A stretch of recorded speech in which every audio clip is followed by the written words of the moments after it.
Oi, Olá! está aqui. Você me ouve bem? Super. E você? Estou te ouvindo bem também. Acho que eu vou Ótimo. ter que botar os dois fones só para melhorar aqui minha. Tá. Estou com um só. Vou colocar os dois. Que dia feliz! Aqui tá frio e aí deve estar um calor legal, né? Pelo Não, que eu tô não vendo. acredite que não. Frio não tá, né? Mas tá chovendo bastante, Ah, né? E eu fiquei, não, chuva aqui significa sinal de internet, comprometido, um monte de coisa. Eu falei, não, não chove hoje não. Esses dias tem chovido bastante. Mas não faz frio, né? Nosso chove, aham, fica 26, 27 graus, ontem deu 25, mas nada mais do que isso, não. Nada menos, na verdade, do que isso, não. aham. Mas aí eu imagino que deve estar um friozinho. Quando eu É, morei, e quando eu estava aí, morando em Vinhedo, meu Deus, eu dizia o Armagedon, né? Porque frio para baiano é o fim do mundo. Já temos bem algumas pontuado. pessoas aí entrando. Boa Aham. tarde, pessoal. Alguém falou muito frio. Então, eu tô com problema de coriza espirrando muito. Essa manhã acordei assim. O tempo virou para um frio muito, muito forte. E de alguma forma, não sei se é um resfriadinho ou se é rinite, mas tô fanhosa, você deve estar percebendo. Os baianos estão dizendo aqui, para quem não está acostumado com frio, 26 é muito frio, né? Hoje eu tive uma reunião com uma amiga de Conquista. Conquista parece que não é Bahia, né? Conquista dá 11 graus, 10 graus. Então, é totalmente fora da curva para Aham. Baiana. Gente, boa noite, boa tarde, né? É, É muito bom estar aqui hoje. Nós vamos ser pontuais, porque o que Inês tem para entregar é muita coisa para vocês. Eu estou muito feliz dessa live. Né? É a primeira live de um ciclo de 7 no primeiro momento, onde a gente vai falar. Eu chamei esse ciclo Reinvente-se com Eficácia. Inês outro dia riu por causa da minha marca. Né? Meu foi. pai foi muito generoso quando colocou meu nome Francisca de Cássia. E Né? criativo. E ele não imaginava que ele brinca, não, minha filha, eu já sabia que você ia ser eficaz. Isso é porque é coisa de pai, né? E eu falei, quando que eu vou usar esse Francisca, meu Deus? Aí estou usando, meu eficácia, né? E deu super certo. E eu chamei de ciclo Reinvente-se com Eficácia, Inês, por motivos óbvios, porque é um momento que a gente está precisando o tempo inteiro se reinventar. Eu acho que não vai ter nenhum segmento que não precise fazer isso nesse Fato. momento, né? E serão encontros onde a gente vai abordar temas diversos, mas eu pensei em oferecer para as pessoas temas que fossem práticos, aplicáveis, e que essas pessoas pudessem sair desse encontro da gente dizendo assim, posso fazer isso agora. Né? Ah, Porque eu acho que as pessoas estão num over-information o tempo inteiro de precisa fazer isso, mas ninguém sabe como. Né? As pessoas até sabem que tem que fazer, mas elas estão meio perdidas no como. Então a proposta é essa, que a gente tenha esses momentos aqui de interação. Eu gostaria de falar para as pessoas que vão acompanhar esse ciclo com a gente, que essa vai ser a única live que vai ser esse horário, tá? Às 16h49. As demais vão acontecer às 12h49. Minha filha estava aqui, mãe, se eu sou convidada para um negócio com esse horário quebrado, eu não assisto, né? Que ela é ai, toda sistemática. Pra que ah, isso, mãe? Eu falo, pra ser diferente, meu filho. Porque se a gente não treinar, pensar diferente, a gente não vai, né, executar isso. Então, todas as outras serão às 12h49, tá? Eu confesso que quando eu fiz esse convite para Inês, eu tive dois momentos, de um frio na barriga, depois 3 vezes frio na barriga, né? Quando eu convidei. Foi o momento do convite, foi um frio na barriga, e o momento do sim foi 3 vezes mais, né? De emoção por ela ter aceitado. Eu tive o prazer de conhecer Inês em 2008, gente, no 23º CBTD, que é o Congresso Brasileiro de Treinamento e Desenvolvimento, que aconteceu em Santos, através de meu amigo, irmão Cal Mascarenhas, né, que me apresentou a ela quando uma palestra fantástica que ela fez acabou. E de lá para cá eu sigo a Inês, eu acompanho o que eu posso, e eu tenho uma meta de vida. Acho que uma das minhas metas de vida é fazer a formação dela de neurociência do GEM, o grupo de estudos de neurociência que ela tem, né? E o Radicela que está lá na minha lista de prioridades quando esse furdunço passar ou minimizar, é uma coisa que eu já coloquei lá na minha meta, tá, Inês? É fazer essa formação com você, porque eu acho que faz muita diferença para quem trabalha com gente, para quem tem a proposta de ajudar pessoas de alguma forma, de apoiar o desenvolvimento de pessoas, não tem como não passar, né, por isso com você, tá? Então é isso. Seja bem-vinda, né, Obrigada. a este momento, e eu gostaria que você se apresentasse da sua forma, como fosse confortável para você, para que eu pudesse, né, dar início a esse momento com a gente. A gente, olha, quem me acompanha e me conhece sabe que eu não faço absoluta questão disso, não. A verdade é que eu digo para as pessoas, e é um fato, Cássia, se quando a gente terminar esse momento juntos, as pessoas acharem que valeu a pena estar comigo, ter estado comigo, meu currículo não vai fazer diferença. E se achar que não valeu a pena, vai fazer menos diferença ainda. E se você googar a qualquer momento na internet, você vai encontrar toda a informação. Eu acho que o que vale a pena falar aqui agora é que, obviamente, a minha formação acadêmica é em psicologia, especialização e estudos mais aprofundados em neurociências, e a base que eu vou trazer, ela casa as duas coisas, né? Obviamente pesando um pouquinho mais para o lado da balança da neurociência, mas ela vem dessas duas fontes iniciais. Então, eu acho que isso é o que importa no momento. Certo. Então, eu vou só fixar aqui o tema, né, para que as pessoas possam... Deixa eu só fazer isso aqui, Inês. Eu sou um pouquinho... A gente está começando toda essa emoção, né? Eu, E, pelo gente, menos, me fixar a perdoa, minha página. mas não tem como. Eu tô com essa gripe e coriza e tá complicado, desconfortável, mas vamos que vamos. Vamos lá. Então, eu queria começar, Inês, perguntando para você, né, o que é inovação e qual que é a diferença de inovação e criatividade, que eu acho que é uma dúvida geral, assim, da maioria das pessoas. Há uma confusão nesses conceitos para que a gente possa, né? Verdade. Eu queria te propor, na verdade, essa live em 4 momentos, tá? Aham. Até para que as pessoas saibam o que vão encontrar aqui. 4 momentos. No primeiro momento, essa diferenciação de inovação e criatividade. Um segundo momento para a gente falar quais são os dificultadores do ponto de vista da neurociência que impedem que a gente consiga implantar, obter essa inovação. E Aham. um terceiro momento, que é como fazer isso acontecer na prática. E Tá, fechar no quarto momento com considerações finais. tá ok, Beleza? perfeito. Então Então, vamos lá. veja, primeiro eu vou fazer o seguinte: neuro e inovação. Neuro é o prefixo que a gente coloca para explicar que tudo que vem depois, nesse caso inovação, vai ser visto a partir da ótica do funcionamento do cérebro e do sistema nervoso.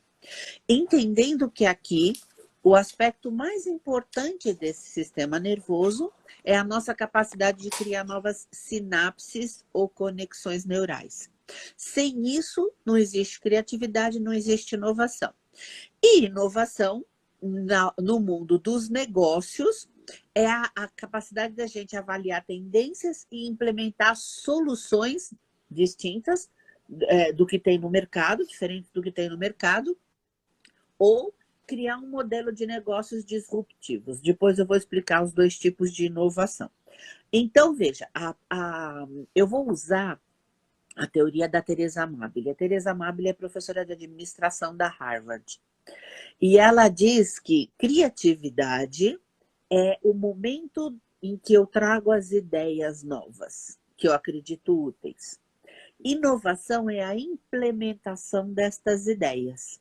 Então, eu posso ter momentos super produtivos de criatividade sem necessariamente ter inovação. Ok? Mas não existe inovação sem criatividade. Isso é ponto final. Ambas dependem do que nós chamamos de neuroplasticidade, ou seja, da capacidade do cérebro de, a partir de experiências novas, fazer novas conexões, ligar com B e com C e criar uma coisa que não existia aí. A inovação disruptiva é o produto ou serviço que a gente cria, que é novo no mercado e que geralmente desestabiliza a concorrência, as marcas que dominavam esse mercado. Também, geralmente, a inovação disruptiva é mais simples e mais barata e acaba atingindo a um público que antes não tinha acesso a isso. Então, quando você pega, por exemplo, o Airbnb, que é uma marca inovadora, você não teria condições de pagar um hotel caríssimo na Bahia para passar sua lua de mel, mas você tem condições de alugar uma casa de alguém que disponibilizou para essa finalidade, tá certo? Então, isso é mudança disruptiva. Ela se distingue da mudança que nós chamamos incremental ou contínua da seguinte forma. Sabe quando você compra o celular do ano, o celular mais novo, e tem lá uma ou duas alteraçõezinhas no modelo? Mesma coisa no modelo de carro. Uma ou duas alteraçõezinhas. Mas continua sendo um celular, continua sendo um carro. Isso é o que a gente chama de mudança de inovação incremental. Eu dei uma incrementadinha no que já era, e isso continuou sendo a mesma coisa. Ponto final, tá certo? Muito bem. Agora, quando a gente fala em impeditivos para que isso aconteça, o primeiro deles é a cultura da empresa. E aí, eu queria te pedir um favor, Anjo. Eu vou compartilhar algumas telas, eu tenho muito esse Sim. costume mesmo nas lives, e o pessoal costuma reclamar que os comentários ficam atrapalhando a visibilidade da tela. Ah, tá. Então, eu vou te pedir se você pode desabilitar só enquanto eu estiver compartilhando Ok. alguma tela. Beleza. Tá bom? Eu vou pedir apoio técnico ao marido aqui para ele anotar as perguntas, porque não sai nenhum, mas o pessoal que quiser fazer pergunta, faz na interrogaçãozinha, não coloca no comentário.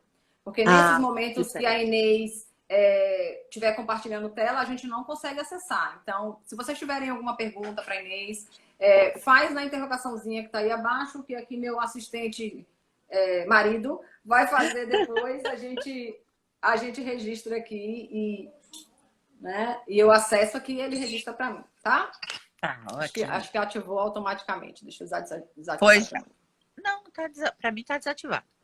Tá. Então, sabe essas provas erradas que a gente recebe engraçadinhas, né? Essa daqui é uma. Qual a principal função do esqueleto? Invadir o castelo de Grayskull. Sim. Qual a função do apóstrofo? Apóstrofos são os amigos de Jesus que se juntaram naquela jantinha que Michelangelo fotografou. Depois eu anoto. Essa aqui deve estar ruinzinha de ler, então eu vou ler para vocês. Explique resumidamente o processo de destilação simples. A resposta. Faça uma linha no chão. Atravesse e aí você estará daquele lado. Atravesse de novo e você estará deste lado. Viu como é simples? E aí a professora, em vermelho, você percebe que ela não está exatamente feliz, escreve assim que você encara as aulas de ciências? Como formas de construir piadas? Você está confundindo as coisas. Já está na hora de levar a escola a sério. Enfim, então lá as queixas. Encontre o X. Ele está... Essa é muito boa. A gente acha que é tudo em português, né? Que Tupiniquim que faz essas coisas. Aí eu escolhi 2 provas em inglês. Não, acho que para vocês mostrar aqui só uma. A do Peter. Olha que interessante. Deixa eu chamar a atenção. O problema é expanda. Ele expandiu, e quando não cabia mais, ele meteu um etc. E lá no outro continente, a professora fez a mesma coisa. Muito engraçado, Peter. De forma, como se diz, irônica, tá certo? Muito bem. Aí, só reabilita, por favor, os comentários, porque eu gostaria de ouvir das pessoas o que é que essas provas têm em comum, além do fato óbvio de que elas estão erradas para a matéria a qual elas se referem.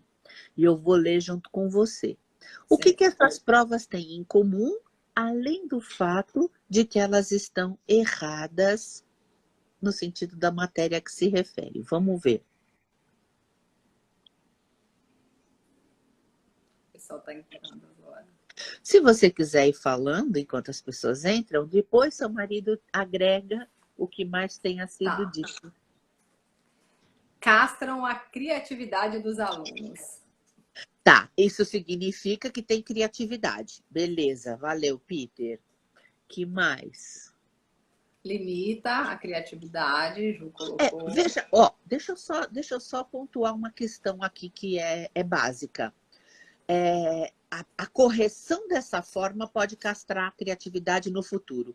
O que elas têm em comum sendo como são é a criatividade. Essa criatividade já aconteceu. Ela já está ali patente nas provas. Que mais? Falta de compromisso total com o aprendizado. A Cris falou. E uma professora, a Vanessa, falou: sou professora e vejo por 2 vieses: criatividade e fuga. Tá.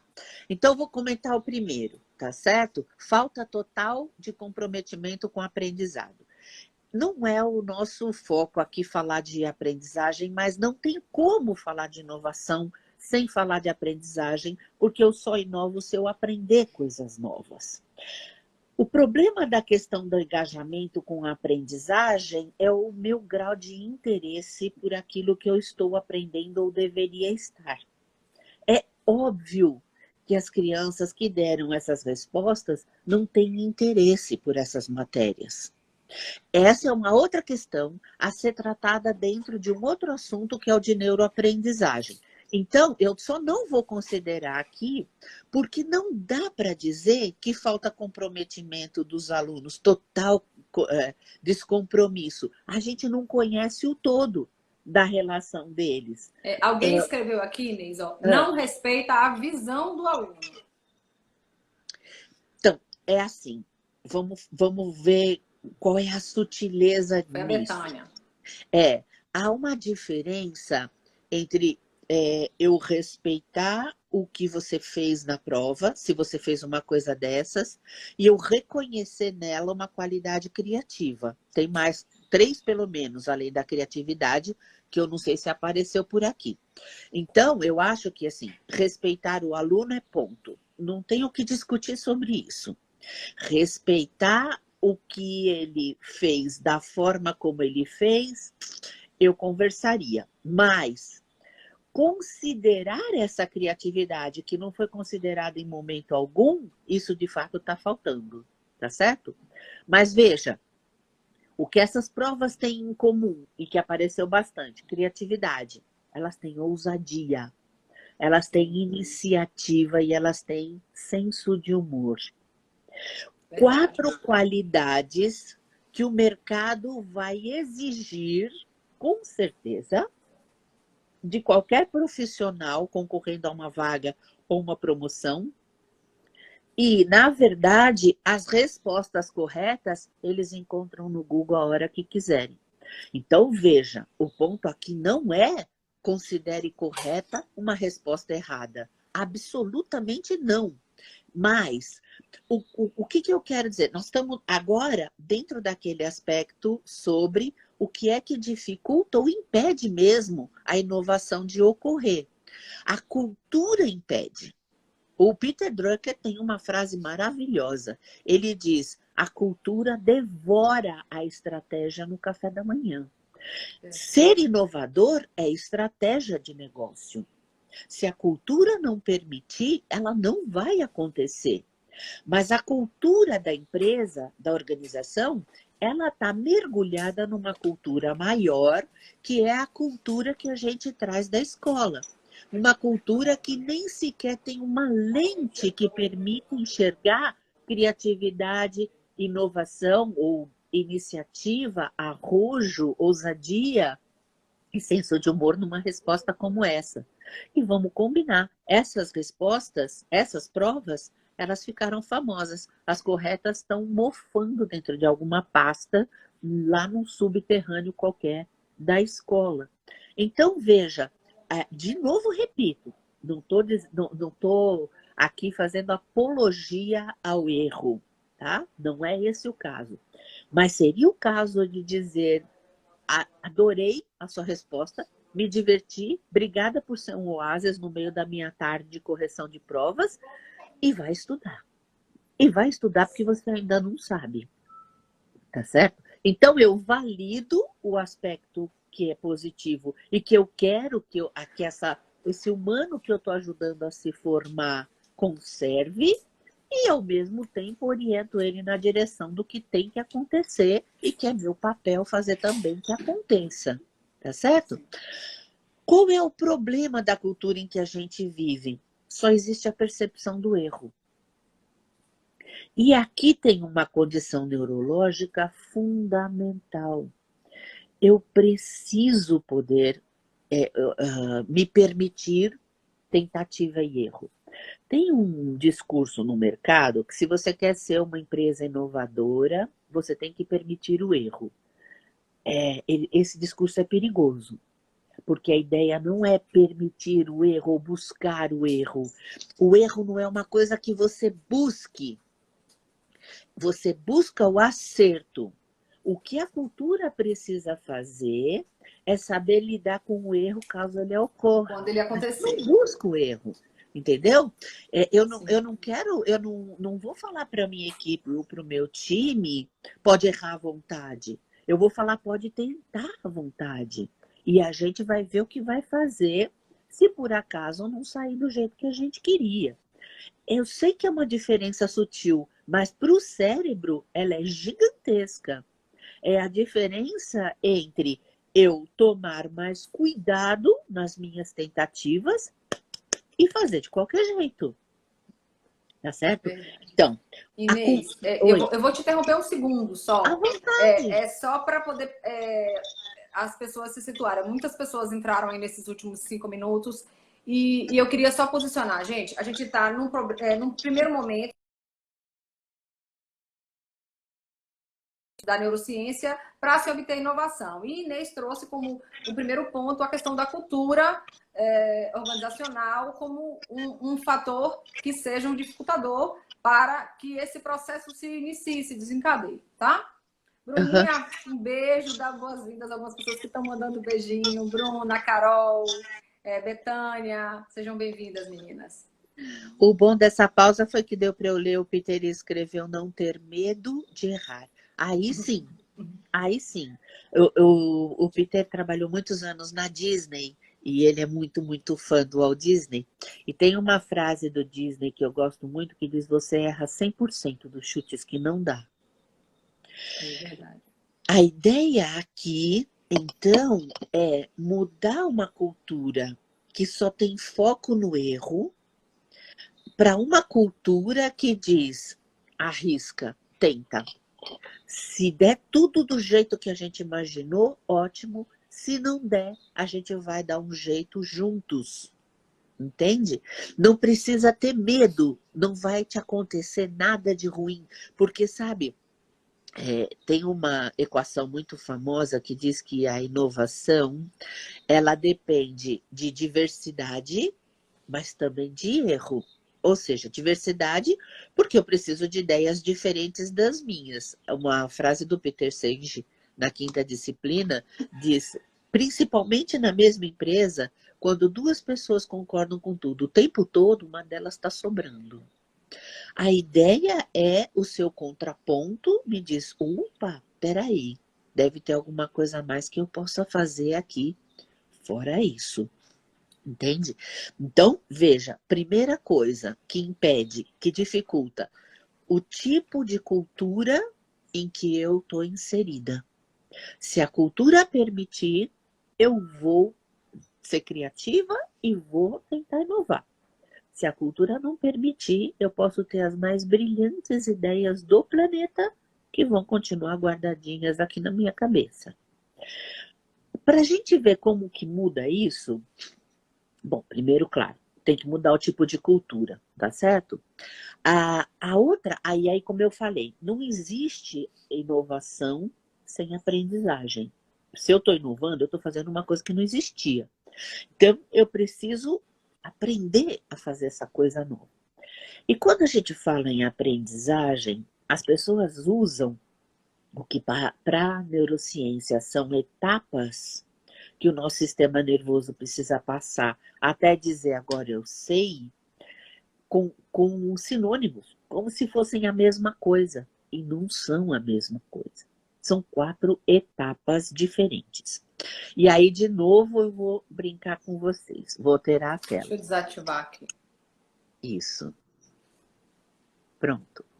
Eu vou mostrar para vocês uma teoria. Essa teoria tem tudo a ver com neuroaprendizagem, tá certo? Essa teoria diz assim, ó, o paradigma da cognição pressupõe a ideia de existência de uma imagem interna do que vemos para que possamos ver. E eu vou tirar rapidamente, deve ter passado o quê? Uns 5 segundos, e eu vou pedir para vocês repetirem a frase. A frase que eu acabei de ler. Não dá.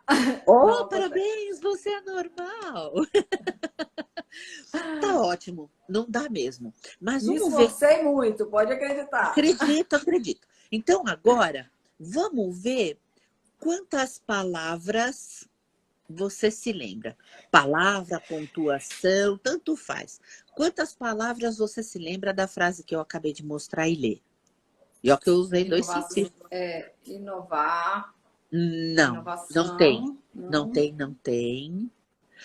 Vai arriscando aí, galera. Vai escrevendo. Que palavras vocês se lembram de ter visto? Não, Peter, nem a pau, Juvenal. Ainda mais eu dividida, emocionada. Gente do céu. Agora parece que, assim, quando você acabou de falar, ainda tinha resquícios dela. Agora parece que apagou geral. Pois é. Mesmo tendo entendido a mensagem, mesmo tendo internalizado a mensagem, deu um apagão geral agora. Mente. A palavra Cognição. mente não tá lá. Cognição. Cognição tem. São 20 palavras. Cognição. Ó, vale A, O, E, D, D, vale tudo, beleza? Nós temos que achar 20. Ou o máximo que puder. Quem falou cognição, Carol, beleza. Pressupõe, correto. Pressupõe. A frase apagou da cabeça.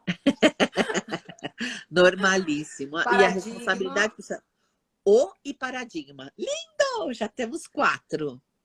Minha tela estava pela metade. Ah, daí não tem jeito. Mas eu falei. Por isso que eu te disse. Eu estava usando 2 canais.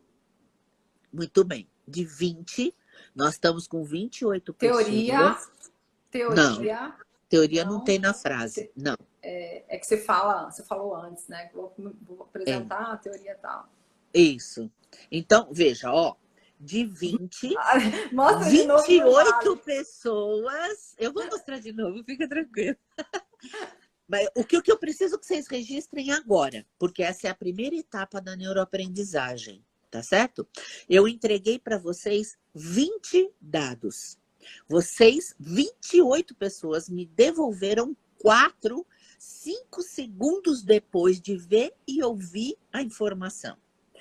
Esse é o formato da escola que a gente transpõe para as empresas no formato de treinamento e desenvolvimento. Você tem um conjunto de slides, a pessoa fala, se refere ao slide, ou lê o slide, se você tiver azar de estar com uma pessoa que só sabe ler slide.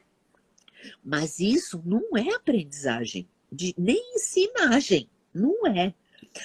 Mas é a primeira etapa. Ok? Eu vou inverter só para vocês poderem ver de novo, para poder falar agora da segunda etapa.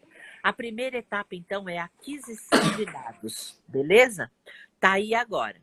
O paradigma, foram encontrados, cognição e pressupõe também, e acabou por aí. Pelo menos eu não vi nenhuma outra ser escrita.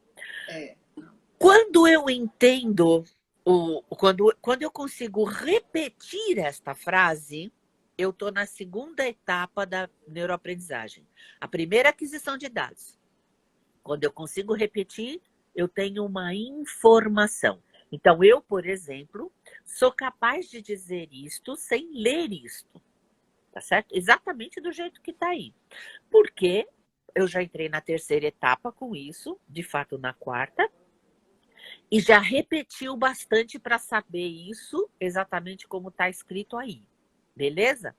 Agora, então, ó, primeira etapa, aquisição de dados, 20 dados. Conseguiu repetir? Segunda etapa, informação.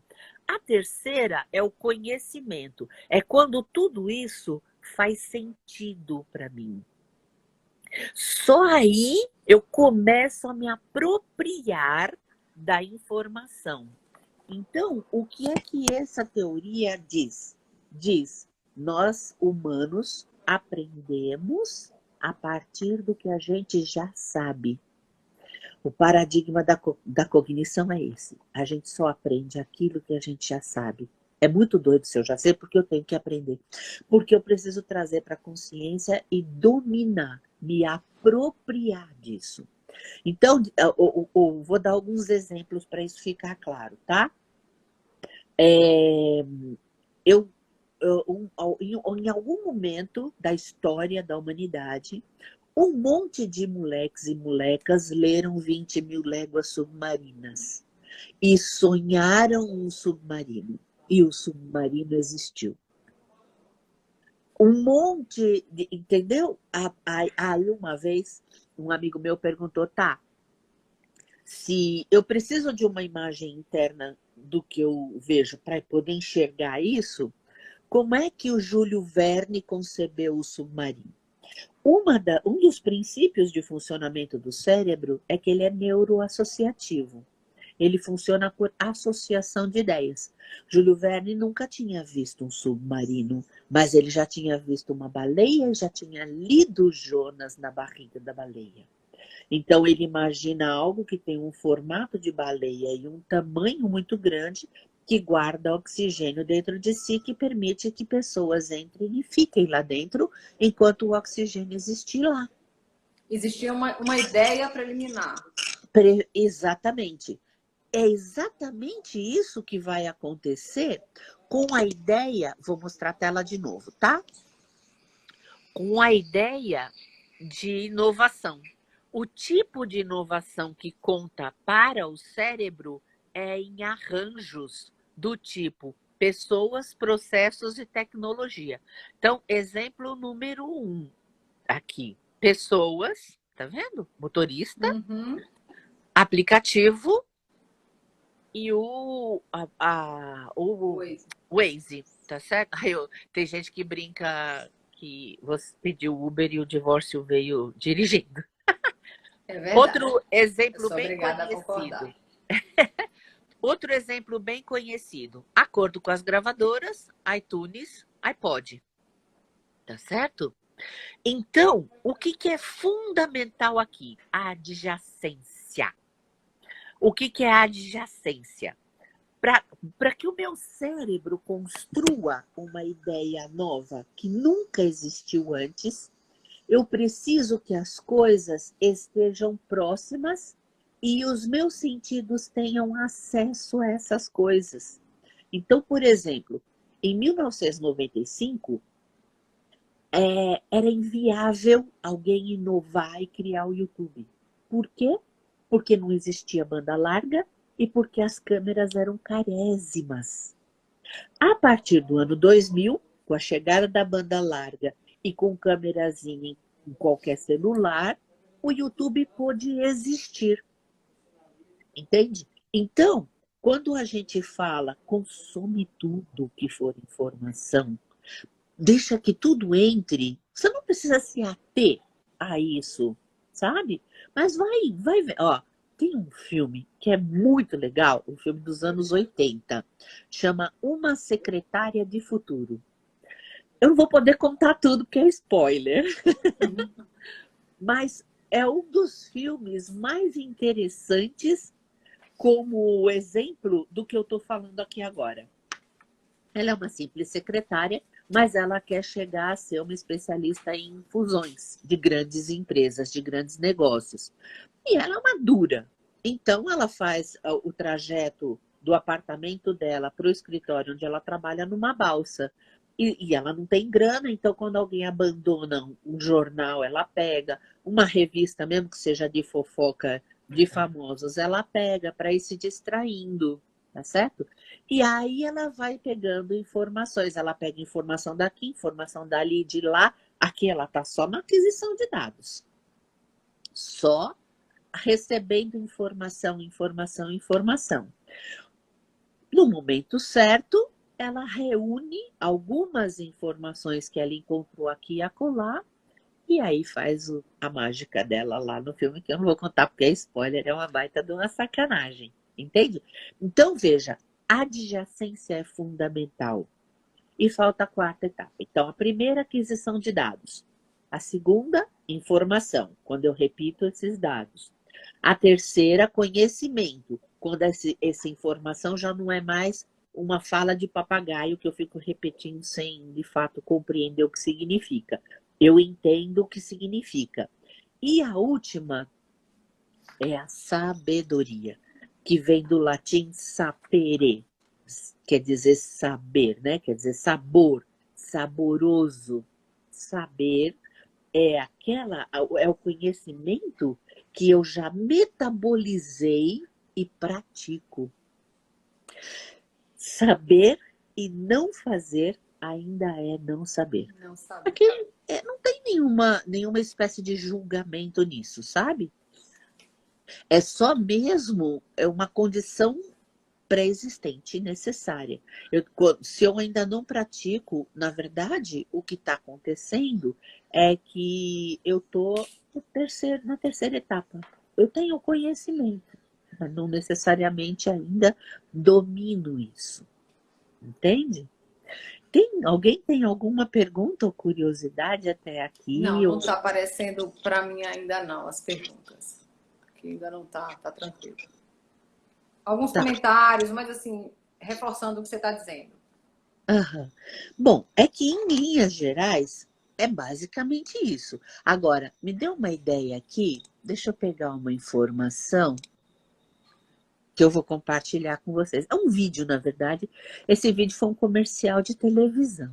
Então, a rigor mesmo, não é uma coisa inédita. O que também, vou te falar, não quer dizer nada para o processo. E assim, uma coisa que você fala muito, Inês, que eu acho que faz muito sentido, é que não importa se a gente está tendo acesso a essa informação pela primeira, pela segunda, pela terceira vez. Que insight a gente vai ter nesse momento agora? O que é que eu vou... Isso. Como que eu vou aproveitar essa informação? Porque quantas vezes nós somos submetidos ao mesmo filme, a uma mesma história, em momentos diferentes, de perceber como que eu nunca percebi isso antes, né? Eu acho que inovação tem muito essa relação de quanto nós estamos abertos, prontos para perceber. A gente está vivendo um cenário extremamente desafiador de estarmos sendo cobrados para inovar. As pessoas estão querendo adquirir, você falou lá, conhecimento. As pessoas estão querendo adquirir em 30 dias o conhecimento que elas deveriam ter adquirido em 10 anos. E isso, sabe, não é possível. Precisa acontecer esse entendimento. Então, o que eu posso fazer com o conhecimento que eu já tenho? O que eu já posso transformar em sabedoria? Me apoderar de uma sabedoria, transformar isso em prática, né? Para entregar os resultados que eu preciso neste momento. Né? Eu acho que tem esse... A primeira condição é o que eu chamo de humildade intelectual. É preciso que a gente tenha constantemente uma atitude de criança, que tem curiosidade por tudo, que entende que, assim, tem uma informação no livro do Leonard Mlodinow, no livro Subliminar. Ele diz assim, o nosso sistema nervoso, como um todo, recebe cerca de 11 milhões de bits de informação por segundo. Mas ele só libera para o consciente 40 bits. É muita a diferença. É chocante essa diferença, né? Pois é.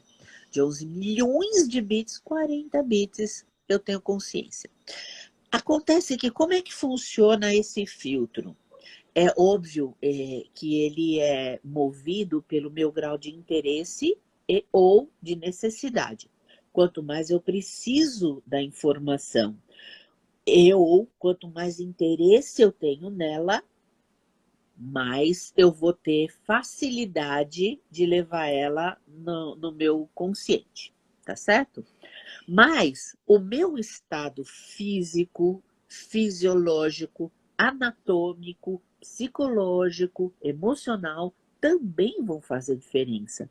Eu posso desejar desesperadamente uma informação, além de precisar demais dela. Se eu tiver com muita dor, meu foco está na dor, não está no 100% do que ela possa me entregar.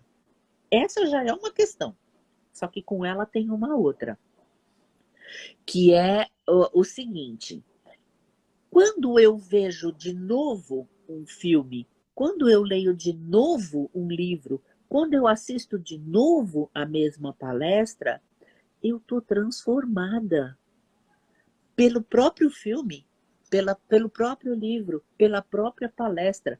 A Inês que assistiu, vou falar, você começou falando que você me conheceu em 2008, numa palestra no CBTD. A Cássia que assistiu aquela palestra não é mais a mesma Cássia que está aqui hoje. Então, mesmo que eu repita coisas que eu disse lá, primeiro eu estou num contexto diferente. E você também está num contexto diferente.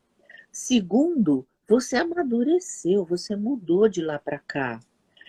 Terceiro, naquele momento, você tinha um conjunto de interesses. Então, você capturou aqueles 40 bits que você precisava just Exatamente. in time. Tá certo? Entrou tudo nos 11 milhões just in case. O cérebro te entregou just in time. Hoje, você pega mais 40. Amanhã você assiste a mesma palestra e pega mais 40. E vai dizer, puxa vida, que pena que você não falou isso aquele dia, mas eu falei. Ué, como que pode? Eu não lembro, mas eu falei. Outra Não, coisa. É fato, eu assisto, às vezes eu repito palestra sua no canal do Telegram. O seu curso de vieses, né? Uhum. Eu assisti umas milhões de vezes, né? Aqueles vídeos.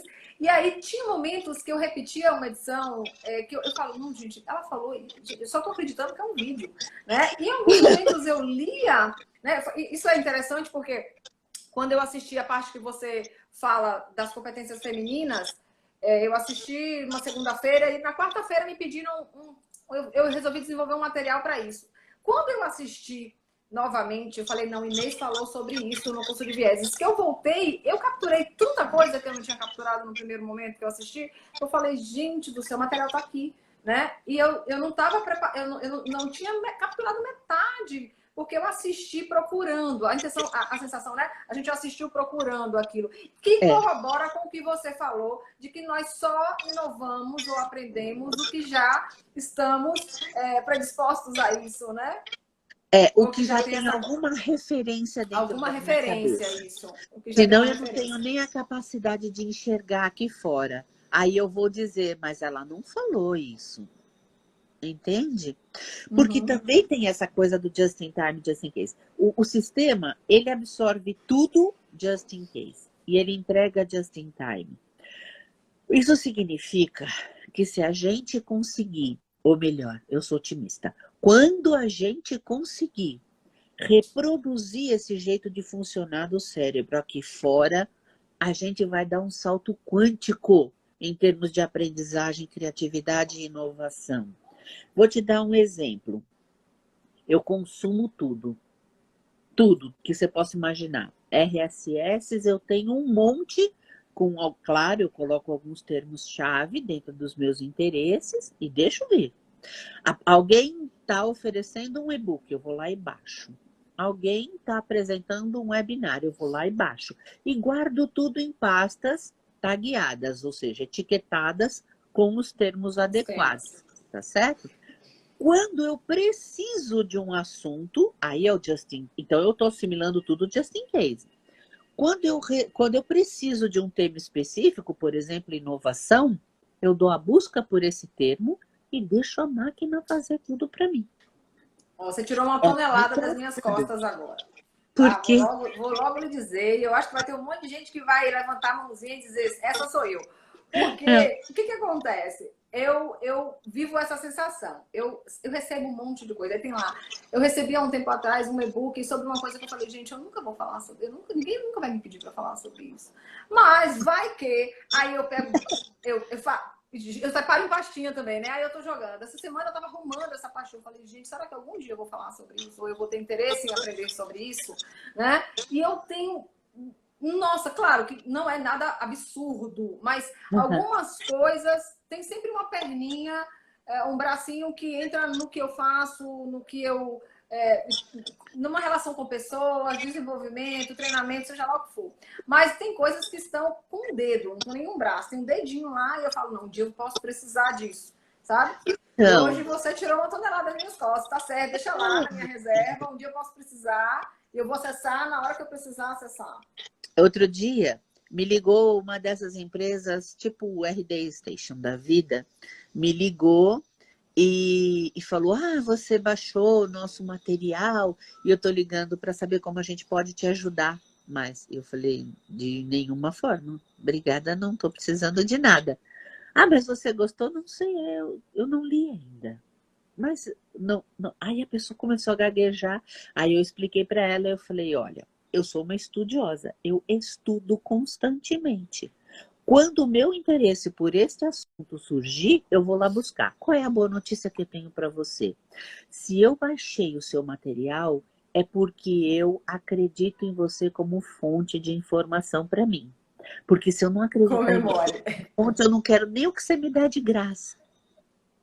É bem por aí. Minha amiga, nós estamos a 20 minutos para finalizar esse momento, assim, máximo, porque Eu o meu tenho um Instagram vídeo que eu quero muito tá. mostrar E antes da aí gente eu acabar. queria, eu gostaria de te pedir uma gentileza, né? Ah, tá. Que você, assim, sistematizasse, resumisse o como fazer acontecer na prática Tá, a inovação a partir dos conceitos e descobertas da tá neurociência, ok.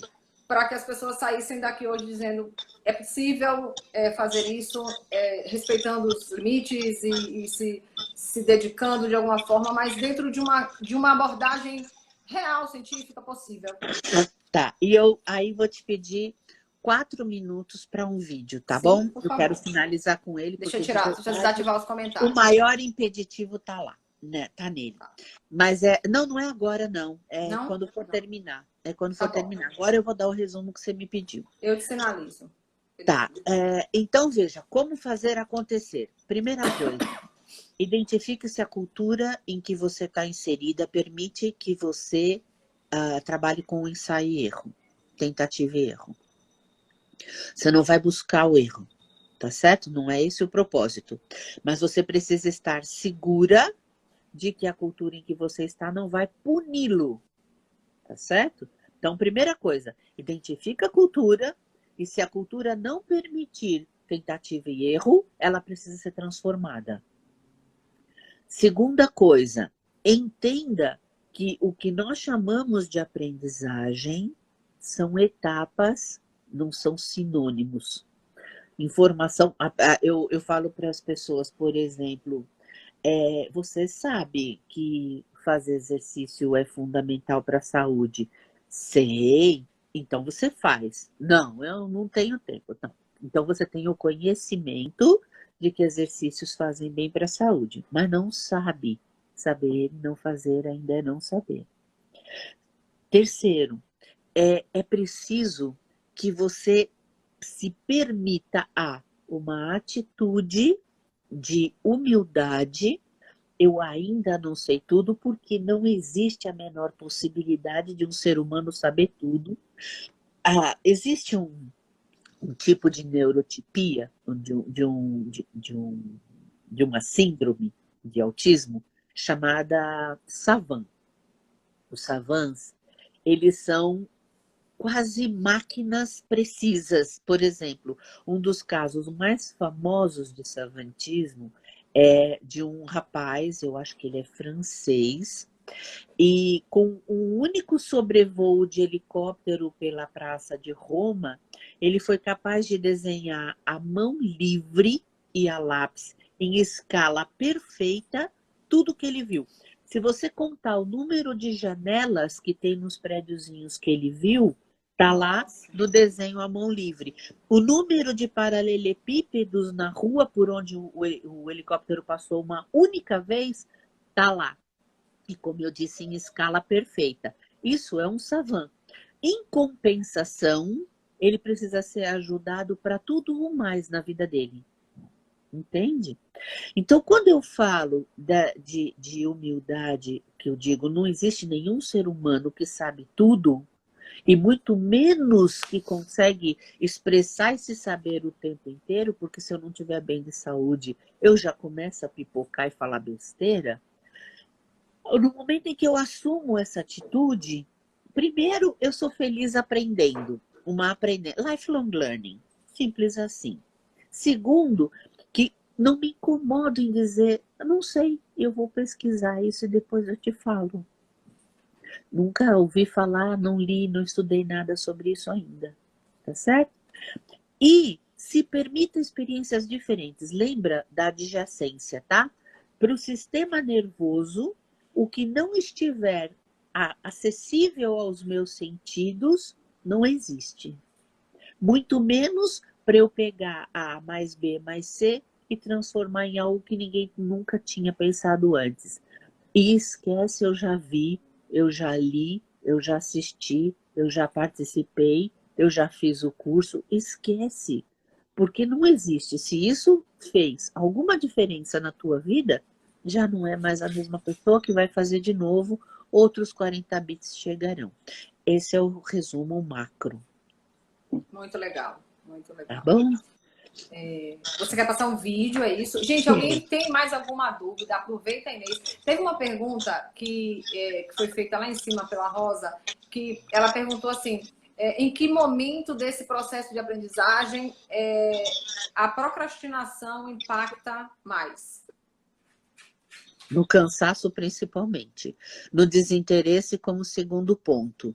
Porque se eu não tiver interesse, mas eu tiver com uma energia boa, eu dou um jeito e faço.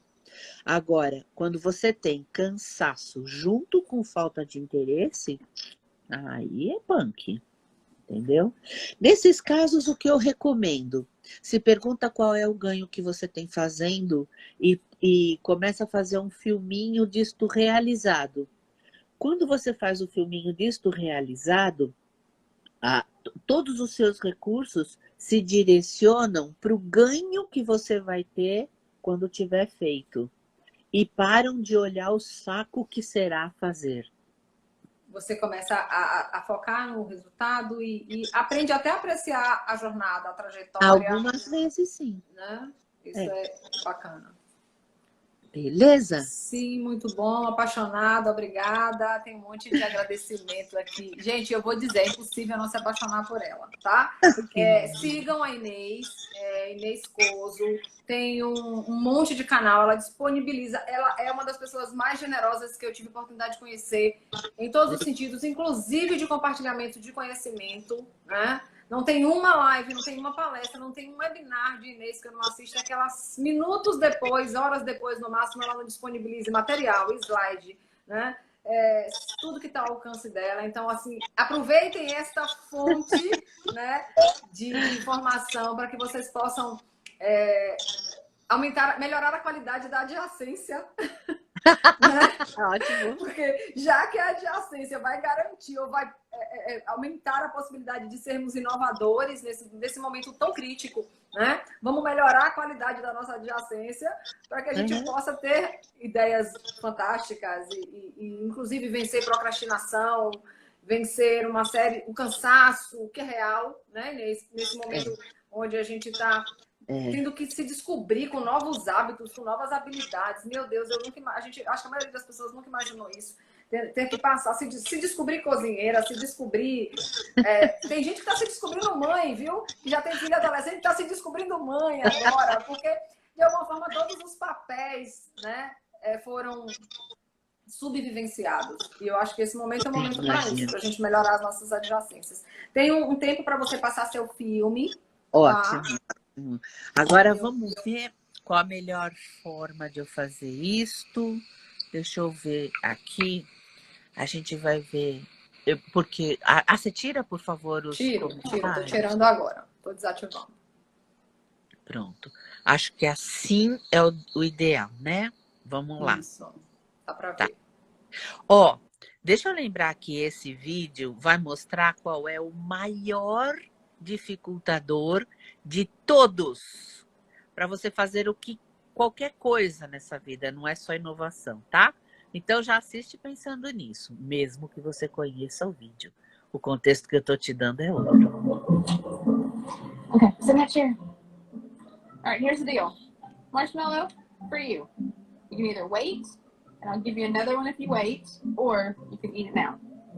When I come back, I'll give you another one, so then you'll have to. But stay in here and stay in the chair till I come back, okay? All right.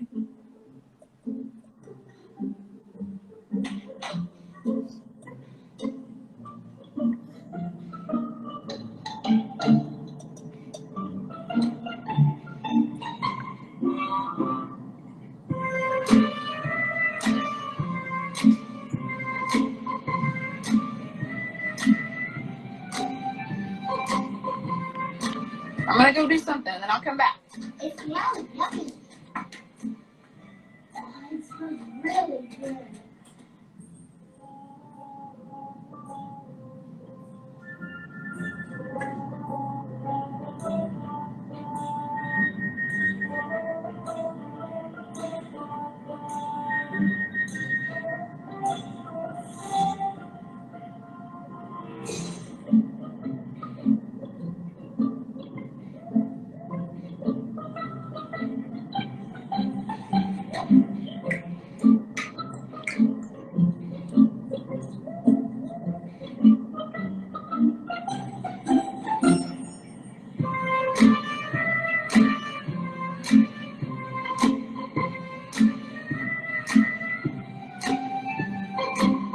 All right, it's up to you. You can have it now, or you can wait.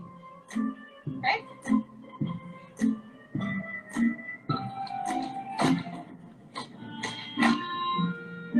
I'll be back. Stay in the chair, okay? Okay.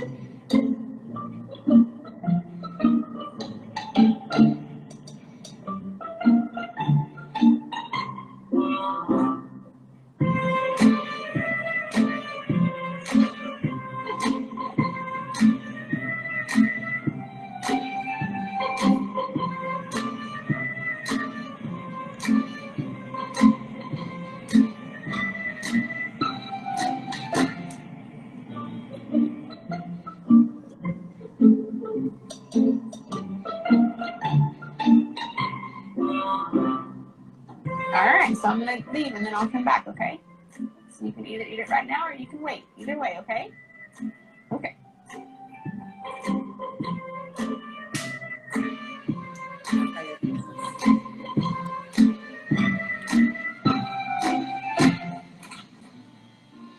How'd you do?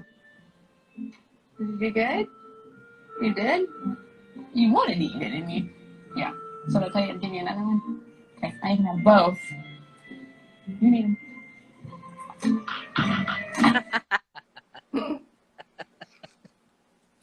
Temos mais um minuto, minha amiga, mas se cair, eu sei que eu vou te chamar de novo para você finalizar e todo mundo vai entrar. Não, dá tempo.